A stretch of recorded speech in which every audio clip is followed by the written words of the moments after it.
სტუმრად ჩემი ახლობელი მოიწვია მარბილის მუზეუმის თანამშრომელი, ჩემი წლის დეიდაა და მოართვა სკოლას. ეს არის 1712 წლის სუსტი ანალოგი. გახდათ მექსისეული ფესტივალი და საერთლა სუსტი ανალოგია იმ გამოცემისა და მე დაბეჭდი. მოკლედ დანათა ვარtkilაძე გახლავართ.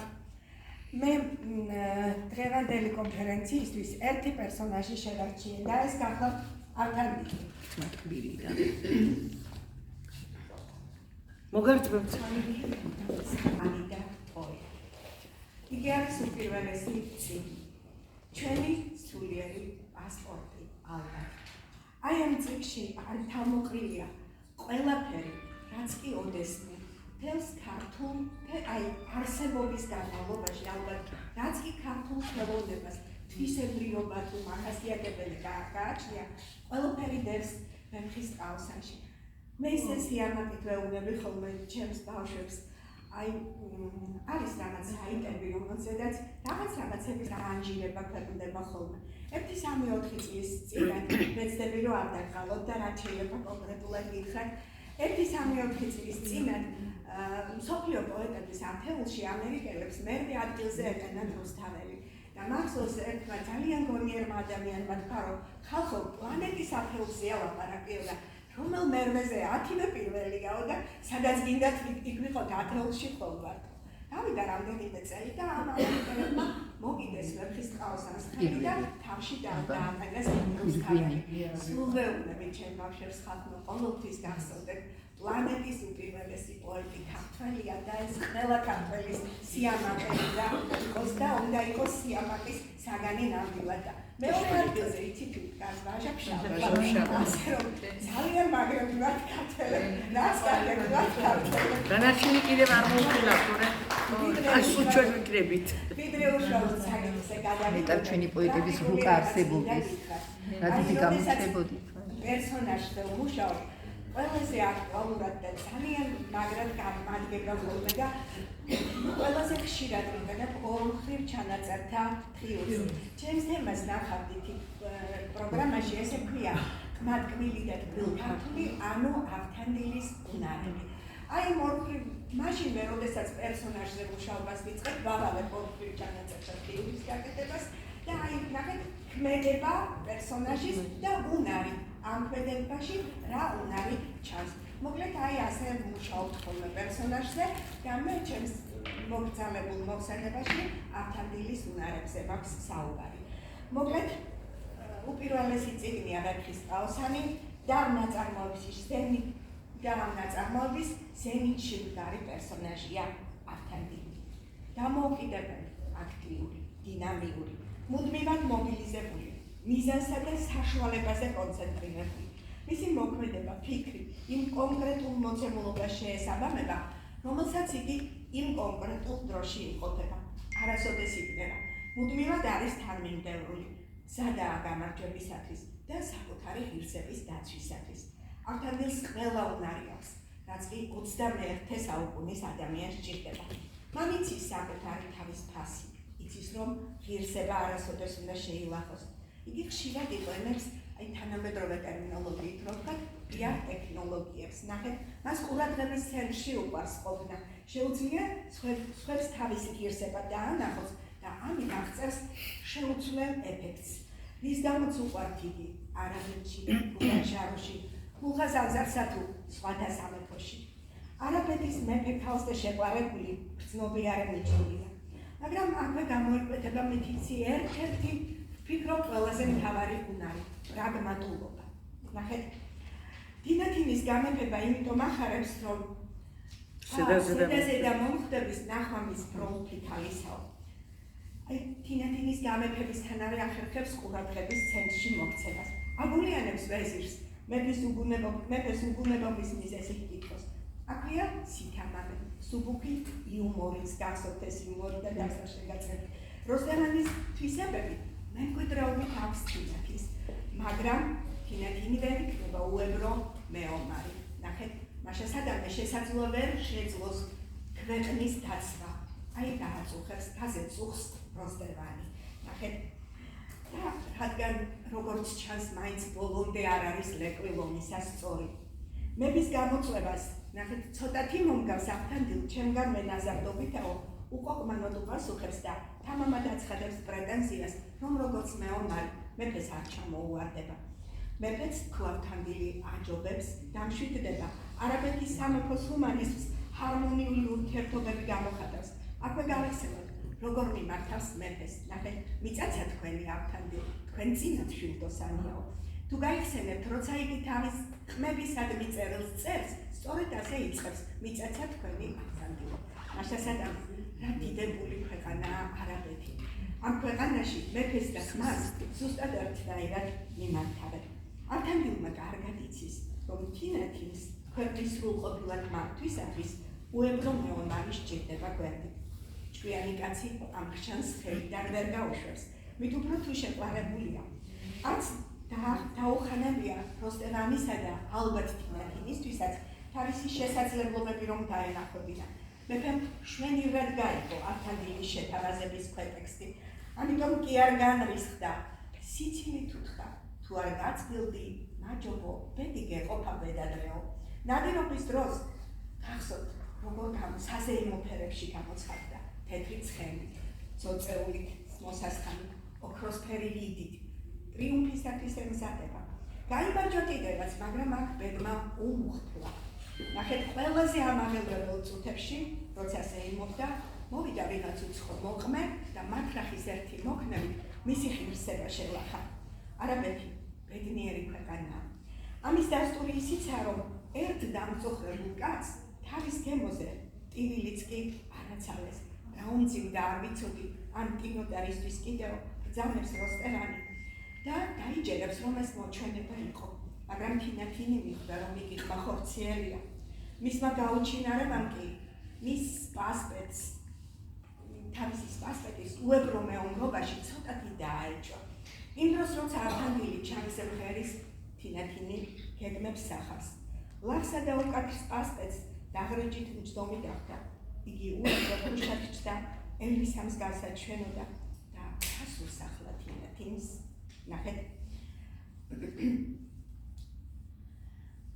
რეალურად უნდა დაამტკიცოს ავთანდილმა, რომ მისი ვაჟკაცობის საპირწონე სანადიროდ გამოსვლილი მოხუცი მეფე კი არა, აი ის უებრო ვაჟკაცი უნდა იყოს, რომელმაც ერთი მათრახის მოქნევით 12 მეფის დაცვის საუკეთესო მეომრები დახოცა.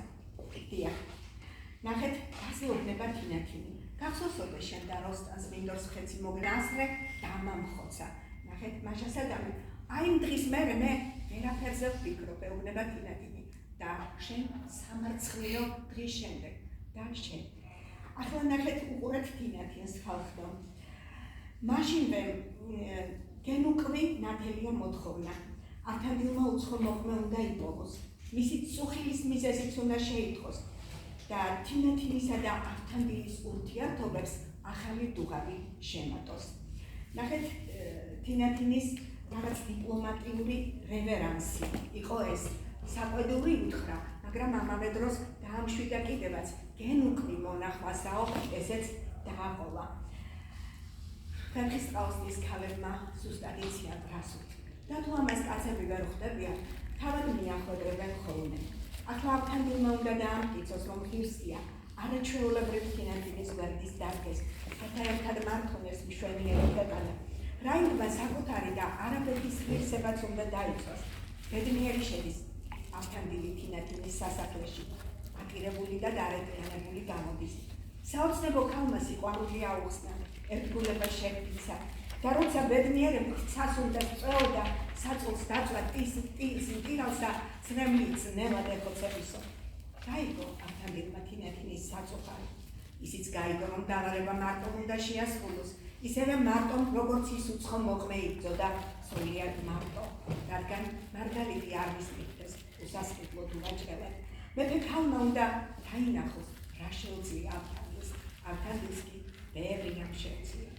ჩვენ ფეხდაფეხ მიუყვებით, გაურკვეველ გზაზე დამდგარ ავთანდილს, მაცრეულებულს, ზოგჯერ თვითმკვლელობაზე მოფიქრავს, რომელსაც მიწაზე წინას და ბალიშად მკლავი უდებს. ნელ-ნელა, მაგრამ ჩვენ თვალწინ იბადება ახალი გმირი. მოვალეობისა და პასუხისმგებლობის კაცი, რომელიც ვიდრე იტყვის არაბიკ ცოდნარას მარგებს ფილოსოფოსთა ბრძნობისაო, მანამდე ისეთ რამეს ამბობს, პატივისცემით განგაწყო, ამსაკარასა ვერ შექმნის, თავსა ახლად ვერ ვინიშნოსო. ეს კი ჩვენთვის კარგად ნაცნობი შესიტყვებაა, სახელის გატეხას თავის გატეხა ჯობიაო, ამას კი ავთანდილი ძალიან უშუქება.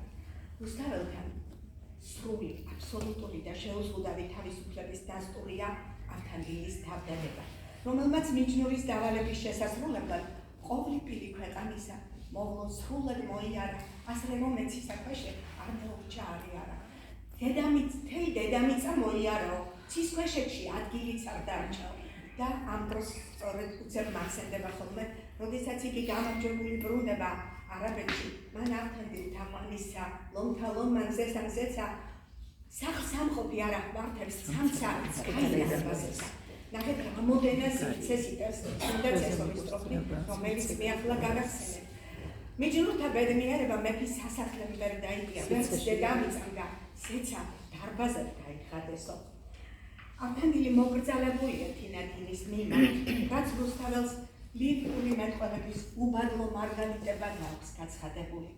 ეს სტროფი ისე მიყვარს, წერს იტყვის თულსა სალხინო, დამცა გადაუსახეო, მოგშორდი ედემს ნაზარდო ტანო, ლერწამო ძახეო, შენთა მჭვრეტელთა ნიშატო, ვერ მჭვრეთთა სივაგლახეო, ცხადად ნახვასა არ ღირსვარ, ნეტამცა სიზმრად გნახეო. რაინდული მორალი გაცილებით უშეღაბა თუ ვიდრე ქრისტიანული. იმიტომ რომ ქრისტიანისათვის ცოდის მონანიება შესაძლებელია, რაინდული მორალით კი სამარცხვინო საქციელი წარუხოცელია, რადგან აქ შემფასებელი საზოგადოებაა და არა ღმერთი. თავსა უთხრა მოკლე გიჯობს სიცოცხლეს აუგიანსაო. ავთანდილის მსოფლმხედვისთვის მნიშვნელოვანია და მისი გამძლეობის მასაზრდოებელია ქრისტენის გარდუვალება. სწორედ ღმერთის ნებასთან შერიგებას მოჰყვა უცხო მოგმის კვალის გამოჩენა. ღმერთი უხილავად, მაგრამ მუდამ მონაწილეობს ვეფხისტყაოსნის სიუჟეტში. მეკობრეებმა უნებლიეთ დიდი სიკეთე გაუკეთეს ავთანდილს. ოღონდ იგი ბოროტებიდანაა აღმოცენებული, გამოვეხმაურები მერის საკითხს, ძმებს კარიერის დატყვევებას სურდათ. გავიხსენოთ ისიც, რომ ბატმანის სიძვას და ჭაშნაგების აგრესიულობას რაც მოსდევს, პოემის გმირებისთვის სასიკეთოა. ასე გაცხადდება პოემის ძირეული იდეა, რომ ბოროტებას არ აქვს სუბსტანცია, თან მოკლეა და სუსტი. მაშასადამე პოემაში ბოროტება უნებლიეთ სიკეთის სამსახურში დგას და ეს ყოველთვის ასია. ავთანდილიც ზოგჯერ სცილდება რაინდულ მორალს, მაგრამ მაშინ როგორც მრავალმხრივ ადამიანში რაინდულ კეთილშობილებასთან პრაგმატულობაც თანაარსებობს, ამიტომაც არის იგი გაწონასწორებული და ჰარმონიული. ავთანდილი ყველანაირ ხალხთან გამონახავს საერთო ენას, რაც მას ნესტანის ბედის გარკვევაში ეხმარება. მას ხვისი ტანჯვის გაზიარებაც შეუძლია. თანაუგრძნო ხატარაცმებს გახსოვთ, კოცონზე აშიშხინებული მწვადი დაუტოვა თავად შიერმა და სანატრელი ამბის გაგებით თაშხესხმული, უფალს მინდობილი, ვითა გავაზი გაფრინდა არ გაშვებული ხესითა. მისდევს ახლა ამ გაველურებულ კაცს, რომელსაც ვერც კი წარმოუდგენია, რომ 4 წელია არაბეთის თავის ტკივილადაა ქცეული. უდგას წყალში და ტვინს იჭვლებს, როგორ მოაგვაროს ძნელი საქმე, ისე რომ მასთან შემოაიგდოს. ეს ყოფნა არ ყოფნის დილემასავითა, ანუ მომკლავს, ანუ მოვკლავ. აქაც ამოქმედდება მისი საოცარი უნარი ფსიქოლოგიური ადამიანის შეცნობისა და მიიღებს სწორ გადაწყვეტილებას. ერთხელ მოსწავლის წერილი მივიღე. ნანამის ვეფხისტყაოსანთან მეგობრობ. ყველაზე მეტად ავთანდილი მომწონს და ზოგჯერ ისეთ რამეს ისამს გული გაგისკდებაო. დიახ, ასლია, აჭრევინებს ხან გულს, ხან გონებას. სულ ერთხანცკიკა, კაცი ვარ, ადამიანიო, ეუბნება ასმაც. ადამიანები სულიერი და ზნეობრივი ფასეულობებით ქმნიან ერთობას. რუსთაველი გვიჩვენებს, როგორ შეკავშირდება კაცობრიობა ამ საფასეულობათა საფუძველზე. უხეშ რეალობაში, უხეშ საშუალებებს მიმართავს. თმებში წუდება ასმაც ხელზე დანას დააბჯენს, მაგრამ ძალადობა უშედეგო აღმოჩნდება, რადგან საყვარელი ადამიანებისადმი შეუვალია რთულება ასმაც სიკვდილის შიშისაგან ათავისუფლებს. ჩალად მიჩსყოვი სოფელი მისთვის შეშენიწონიაო. ართანდილს არაორდინალურ სიტუაციებში შეთვისების უნარი აქვს. კრიტიკულ სიტუაციაში ელასტიურობა ემატება, დამაჯერებლად ითამაშებს მონანი ადამიანისა და მიჯნურის როლს და ქალის გულს ასე მოიგებს. არტისტიზმი, გარდასახვის უნარი, სახიობა, მისი ძლიერი იარაღია, ჩანსახი ჰუმორი აქვს, დაბნეულობის ჟამს, დაძაბულობის ჟამს, ჭაში ჩაართული სიგავს ყობა გახსოვთ ალბათ, ყმატკბილი და ტკბილ ქართული, რითაც ხიბლავს ასმაც, მოგვიანებით, როცა სოფლის გამიჯებულ ტარიელს სიცოცხლისაკენ შემოამღუნებს, რუსთაველი მასზე იტყვის, გველსაყრელი გამოიყვანს, ენა ტკბილარი მოუგარიო, მაშა სადამე ტკბილ ქართულობაც ართანდილის უნარია. სხვადასხვა ამ ეპიზოდში გამოჩნდება ართანდილის ფსიქოლოგიური ნიჭი, სასიცოცხლო ძალა და უბრუნოს სრულიად აპათიაში მყოფ ადამიანს. გადავსებებ. ჯერ შეგონებებით სადა, ანტო ერთი შეგონება რა დღის, რაც არ წადეს იქმენ, ნუნდა წავითანებასა რომელობა. და როცა მიხდა შეგონებანი არ ჭრიდა, ქმედებაზე გადავიდა, ამხედრებაც თხოვა. იცოდა რომ შეჯდომა კაეშაც მოაქარებდა. სასიცოცხლო ძალა რომ დაუბრუნა, ასმათი გაახსენა და გამოქვაბულისაკენ წაიყვანა.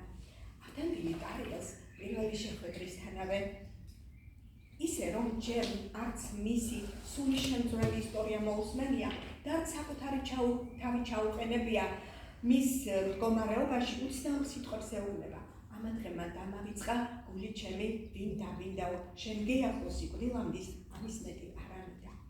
რა არის ის ძალა, რომელიც თითქოს სამტროდ შეყრილ ადამიანებს მოულოდნელად მოყვრად შეახვედრებს და უსიტყვოდ აღიზნობინებს, რომ ერთნაირები არიან. ამიტომაც ხვდებიან ერთმანეთს როგორც თვისტომი. გახსოვთ ალბათ, ბავშვით ხელჩაკიდებული მიუყვანა ართანდილი ტარიელს ასმათმა, რომელმაც ზემხედველი თვალით დაინახა ართანდილი და მისი შესაძლებლობები ტარიელის ამ ქვეყნად მომბრუნების საქმეში. არაბეთი ბედნიერი და კარგი ქვეყანაცაა, რადგან იქ მარტო თავისიანთა მოფრთხილება კი არა, ისიც იციან, რომ ადამიანი ვერ გაიხარებს თუ სამყაროს რომელიღაც წერტილში ვიღაც ღირსეული კაცი უბედურია. რუსთაველის სამყაროში ასევე. ამიტომაც ეჭვი არაა, რომ ართანდილი დაბრუნდება ტარიელთან. ყველაფერს გააკეთებს, რომ ეს ბედისაგან ნაბურთავებულ კაცი სატრფოსა და ინდოეთს დაუბრუნოს. მისდან სასოწარკვეთილ ადამიანს მხოლოდ ართანდილის ნაირი კაცი თუ ეტყვის, შენ ვერასიდგე, მე გარგე, ძმა ძმისა უნდა ძმობილიო. და არა მარტო ეტყვის, შეუსრულებს კიდევაც. ნადირობისას გამარჯვებული ართანდილიდან ხაჯეთში გამარჯვებულ ართანდილამდე გრძელი გზაა. ამ გზაზე ხომ ყველაფერი იყო. მაძვინური თავდაჯერება, პირველი გამარჯვების ეიფორია, სატრფოს ძნელი დავალება, მისი არსის გაცნობიერება, სასოწარკვეთთან, ასმათთან მარცხის დიდი გაკვეთილი და საოცარი ანდერძი. ნახეთ, რომლითაც ართანდილი გვამცნობს, რომ ამ სამყაროში ყველაზე და ყველაფერზე მაღლა, თვით სახელმწიფოს ინტერესებზე მაღლაც კი ადამიანი დგას. რუსთაველმა დაგვიხადა კაცი ზემხედველი ცნობიერებით, უყურებს ზეცას და არ წყდება ყოფიერებას. წუთი სოფლის სიმუხტლეს, ქვითკირით ნაშენი ცნებასა და ნებელობას უპირისპირებს. მან სოფლის სახასიათი და დიდებული ეპითეტია. ერთადერთ მიზნად სხვისა რგებას დაისახავს, გაიმარჯვებს კიდეც სიკვდილზე და საოცარ ამეს იტყვის. იგი ვარგინ სოფელსა არა მოგრებ კიტრად ვერადვის სიკვდილი მოყვრისათვის თამაშად და ნიჭას მქრე. და მაინც რაში ართანდილის უმთავრესი ძალა. ბედნიერ ბავშვობაში, საყვარელ გამზრდელში, ბრძენ მიჯნურში, დიდებულ სამშობლოში თუ გრძნეულ ზარდაშაში. ართანდილის უმთავრესი ძალა ღმერთის წინაშია. აქ ეუბნება როსტერანს, რაც ღმერთს არას წადეს, არასაქმე არ იქნებისო და ტარიელსაც იგანძრელი ყოვლისა და მერგულ დათესილისაო. აი ასე გასცდა რუსთაველი ადამიანური შესაძლებლობების სამას და ჩვენს თანამედროვედ მოგვევლინა. იგი თავად აბრძენ კაცი, პლანეტის უპირველესი წიგნის ავტორი, წუთი სოფლის შემცნობი კაცი, აჯაშისა შემწყებარი, აქილი, რომელიც სამყაროს ცენტრად და უმთავრეს ღირებულებად ადამიანს გამოაცხადებს და სოფლიოს მოაბადეს სულსაც informales.